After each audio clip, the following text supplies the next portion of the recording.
Break के बाद पुनः आपका स्वागत है सिटी न्यूज़ चैनल। लोक विधानसभा चुनाव चक्रव्यूह 2014 चर्चा चल रही है मोदी जी की कार्यशैली की, और वो कार्यशैली महाराष्ट्र से अमरावती में, अमरावती से हमारे यहाँ के अंबाला में। क्या मोदी जी की शैली जो है, जो अभी कांग्रेसी नेता जो भाजपा में गए, क्या मोदी जी की शैली को वो आत्मसात कर पाएंगे या उनके स्टाइल से रह पाएंगे, या वापस वही पुरानी कांग्रेस स्टाइल में महाराष्ट्र की सरकार और महाराष्ट्र को फिर पीछे करेंगे? क्योंकि आमतौर पर देखा जाता है आदमी का स्वभाव और आदत नहीं बदलती। पार्टी बदलने से मुझे नहीं लगता कि किसी के स्वभाव में जो एक अंदर तक आदमी को स्वभाव बन जाता है और उसी के अनुसार आदमी हर प्रकार चलना चाहता है, हर आदमी को देखना चाहता है, तो ये यदि जब तक बदलाव नहीं हो तो पार्टी परिवर्तन में मुझे कोई लगता नहीं कि कोई चीज़ हासिल होगी। मोदी जी के लिए आवश्यकता है कि जिन लोगों को उन्होंने अपने साथ में जुड़ा उनको भी अपना जैसा बनाए।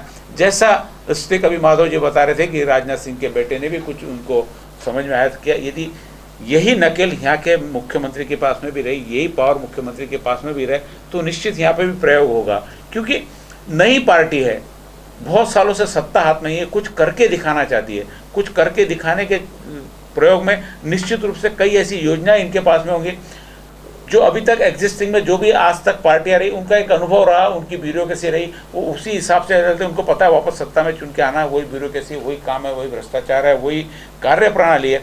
अभी जैसे माधव जी ने बताया कि जो भी अभी चेहरे आ रहे सारे के सारे नए हैं, नए चेहरे, अनुभव नहीं है, लेकिन इनके पास में विजन है। पुराने लोगों के पास में अनुभव है, अनुभव के आधार पर वो ब्यूरोक्रेसी से, जनता से, ठेकेदार से कैसे काम करना ये चला लेते, इनके पास वो अनुभव ही है। यदि धीरे धीरे यदि इनके पास में ये अनुभव आ जाएगा तो क्या सचमुच 5 साल बाद भी ऐसे ही रह पाएंगे माधव जी? बिल्कुल सही, आपका समझ गए होंगे। बिल्कुल सेंट्रल में मेजॉरिटी एक नया व्यक्ति जब किसी चीज का प्रयोग करता तो उसे दूसरे एक जोश होता है करने का कि मुझे ये करके दिखाना है, लेकिन धीरे धीरे साथ में चलते चलते लोग उसको रास्ते बताते जाते, भटकते जाता। और हर आदमी कोई भी हो, चाहे कांग्रेसी हो, ये हो, जन्म से कोई भ्रष्टाचारी और ये नहीं होता। सबके मन में सपने होते हैं। आप कॉलेज से निकलते टाइम बड़े बड़े सपने देखते, मैं ऐसा करूँगा, वो करूँगा, लेकिन जहाँ नौकरी में जाते हैं उसके ऊपर के बॉस को उसको पैसा पहुँचाना पड़ता है, तो भ्रष्टाचार की शुरुआत हो जाती है।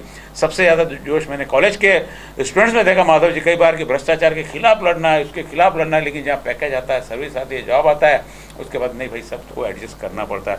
तो क्या इनके साथ भी वैसा हो सकता है? बिल्कुल आपका सही है।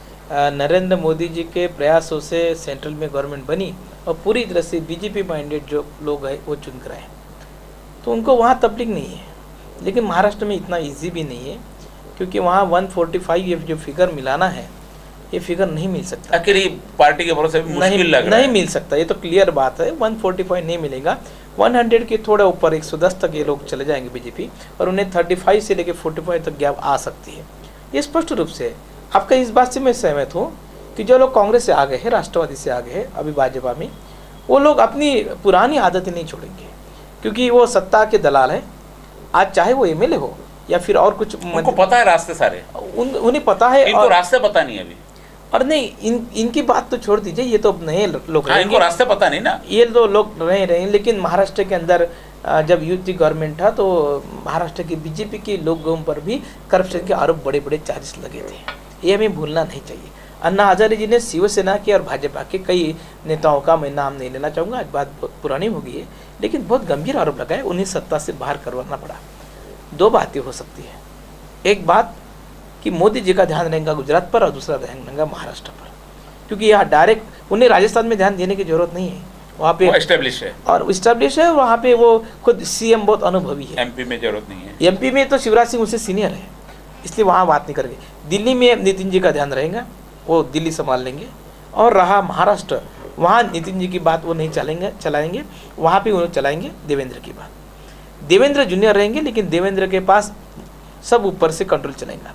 देवेंद्र किसी मंत्री को ये कह नहीं सकेंगे भैया करप्शन मत करो, लेकिन जो रचना ही जैसे ही हमारे प्रधानमंत्री ने अपना कार्यभार संभाला, 2 महीने साहब चुप थे, सब बोल रहे थे मोदी चुप के, मोदी जी चुप के।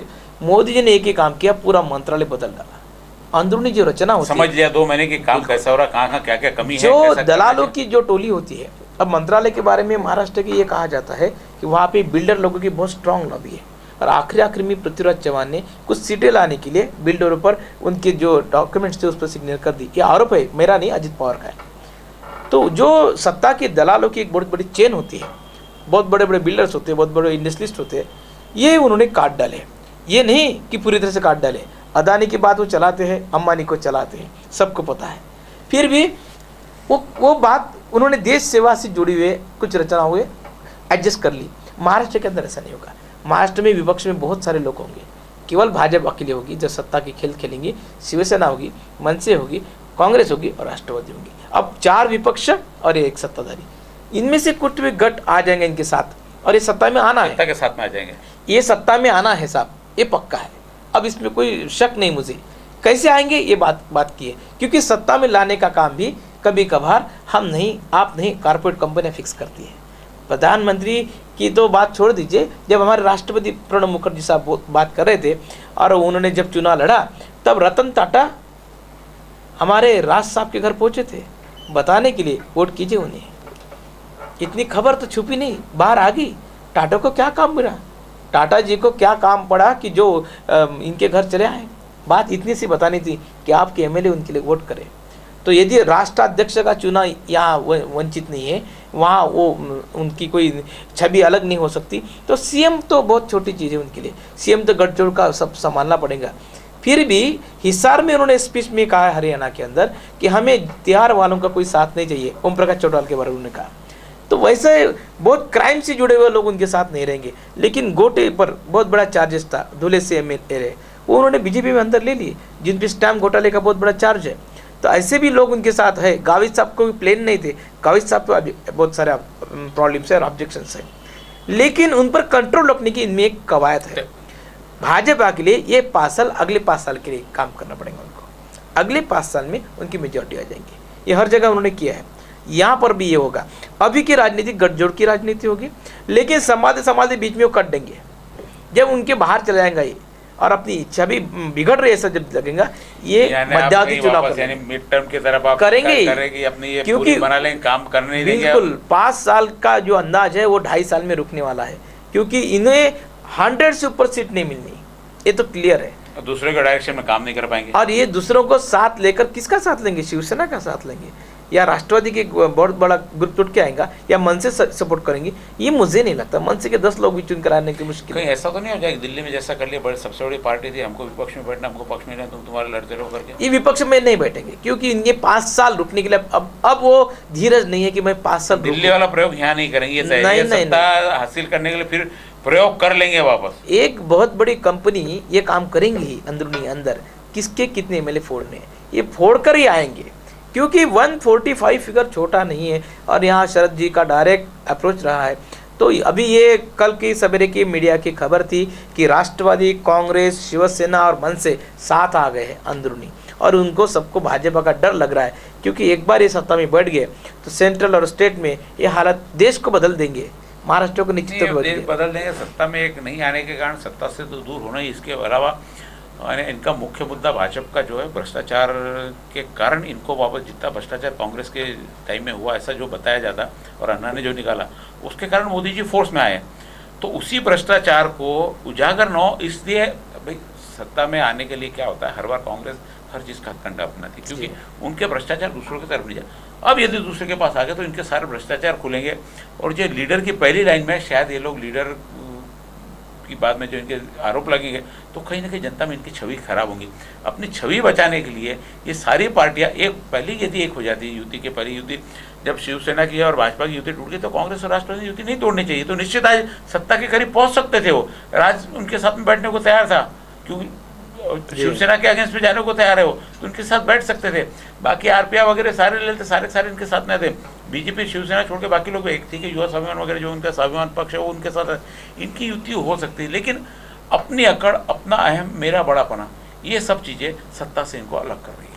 और दूसरी बात यह है, जहाँ जयललिता एक बेंगलोर की अदालत के माध्यम से क्यों न हो जेल में चले जाती है, इनको भी डर लग गया। ओम प्रकाश चौटाला जेल में जाते हैं, लालू प्रसाद यादव जेल में जाते हैं, तो पवार साहब के लिए भी ये समस्या है ही।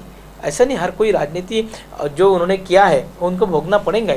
और मोदी जी और जयललिता जी की दोस्ती दुनिया को मालूम है, फिर भी जयललिता को सीएम पद छोड़ देना पड़ता है और जेल में जाना पड़ता है। इसको क्या भारत के प्रधानमंत्री आंख बंद करके देख रहे हैं? नहीं, सब उन्हें पता है, लेकिन वो भी ये बताना चाहते हैं कि चाहे दोस्ती हो हमारी, बड़ा नहीं है, कोई भी दोस्ती हमारी हो, सिस्टम में बढ़ेगा आप, इसलिए जयललिता 4 महीने चुप थी। देखिए अभी राज साहब कह रहे हैं कि ये भाजपा ने ऐसा किया वैसा किया। आपने नासिक की सत्ता बचाने के लिए राष्ट्रवादी का दामन क्यों पकड़ा? लोग पूछेंगे ना आपको। जब भाजपा ने उनका दामन छोड़ दिया तर आपने क्यों लात नाही छाडी और लाथाडून टाकू आम्ही त्यांना, असं का नाही म्हटलं? का नाही सत्ता सोडली त्यांनी?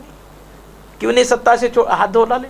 नहीं, उस वक्त हमने राष्ट्रपति से पैक मिल उसी जगन भुजबल साहब को बोलते हैं कि उसका मफलर उसके गले में फंदा डाल दूं, मैं खींच लूं, उनसे साथ गले लगा है राज साहब, जवाब देना पड़ेगा। सत्ता सुख में सब बहुत कुछ, सब कुछ है, कोई लोग इतने अंधे नहीं होते, नहीं है, कोई ये नहीं है।